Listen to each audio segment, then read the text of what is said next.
Hey everyone, this is Musingartisan. So, something a bit different today. I haven't got an actual Xbox game that I'm going to review. It is actually a card game. It is called Once Upon a Time. Now, why am I reviewing this? I think it's worth reviewing. It's a good laugh. Anyway, main premise of the story is more people you have, the better. Put it that way. You're each given some cards. Depending on how many people there are, you get more cards or less cards. So if there's 6 of you, then you get 5 cards each. 5 story cards and then 1 ending card. So here is the premise. The first person to get rid of all their cards, including the ending, is the winner. Sounds simple enough. It's really not. It's good fun. It's frustrating though. So for example, you're given cards. You start by going, once upon a time, and basically you have to start telling the story with these cards. Now, whenever you speak of something, you have to try and use these cards to try and get rid of them. So you can be like, okay, and once upon a time there was a girl and she was in a forest, and you throw the forest card down, and things like that. So there are different ways that you can get interrupted as well. So if you are describing an area, so then she was in a castle. If someone's got, say, a card that describes a building, they can go throw their card out and interrupt. Another way they can interrupt is if you falter in your story for more than 5 seconds, they can interrupt you. If you start babbling like I'm doing now, they can interrupt you. For example, if you start losing the continuity of the story and start coming up with bollocks like, there was a frog, he caught fire and then they died. Trust me, you get desperate. You get desperate to get rid of your cards, So, yeah, best way I can describe it. I've actually got some of the cards here. Here's my ending card. Now, I've looked at these for like 5 seconds now. Now, let's have a look. So, here we go. Okay, so this would be fun. So, once upon a time, there was a beautiful princess who lived in a castle. One day she decided she wanted to leave the castle walls and go and explore the world. But unfortunately, she got lost. You can see that. That's one card down. So unfortunately, she got lost. As I say, my go would have gone by now. But anyway, and then, where is it? While she was trying to find her way back to the castle, she fell and she was injured. So there's the someone hurt card, right? So, hurt, bleeding, she desperately tried to look for shelter as it started raining, and she found herself in a deep, dark cave. There you go.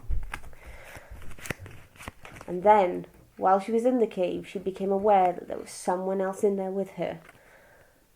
Now, he was a very tall man. This is crap.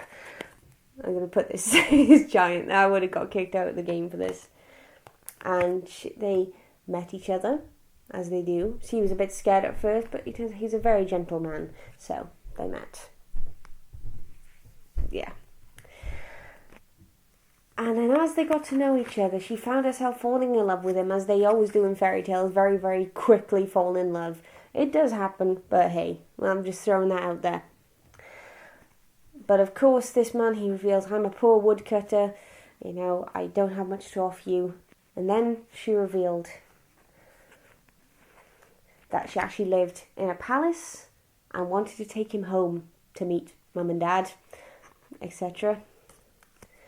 And then, so as it came about, she revealed her true identity and they were married.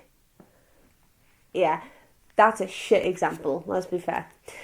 So, if you're having a party or it's just a group of you and you want, it's supposed to be a very fast-paced card game, so if I'd been telling that story, people around the table just would have gone, it's shit, my turn, and I would have let them because that was crap. But here's the thing, every time someone interrupts your story, you have to take another story card, which is more difficult. And then, of course, that person can take the story in a different direction than what you were aiming for with your particular ending in your hands. So you're like, yeah, so then it just starts getting really good fun. And yeah, if you just want to play it for a laugh, you can just tell some really ridiculous stories. But yeah, the main apparently the rules are that the story has to make sense, has to have continuity. I say bollocks. Play it, have fun. But this I actually got in a place called Rules of Play in Cardiff. They sell board games and card games. They don't sell no ordinary ones like Monopoly and things. I think you see Monopoly there now and again, but they sell some really interesting ones like this. And also my housemate John, he's got 4 shelves worth of games from them, and the amount of different playthroughs you can get, different games, is quite amazing. But anyway, so I think for the amount of time I'm rambling now, my turn is officially over. So yeah, Once Upon a Time card game. Play it. Seriously, give it a go. It's cost me 15 for the basic set.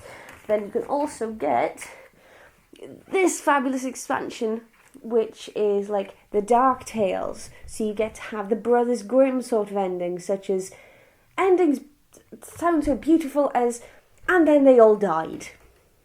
You know, things like that, and lots of spooky dark characters. So you can get expansion packs for it. So yeah, that's all I gotta say, really. And I do apologise for my really shit storytelling skills, but it's a good example of how not to do it. You know what I mean. Anyway, so yeah, Musingartisan. I'll see you next time.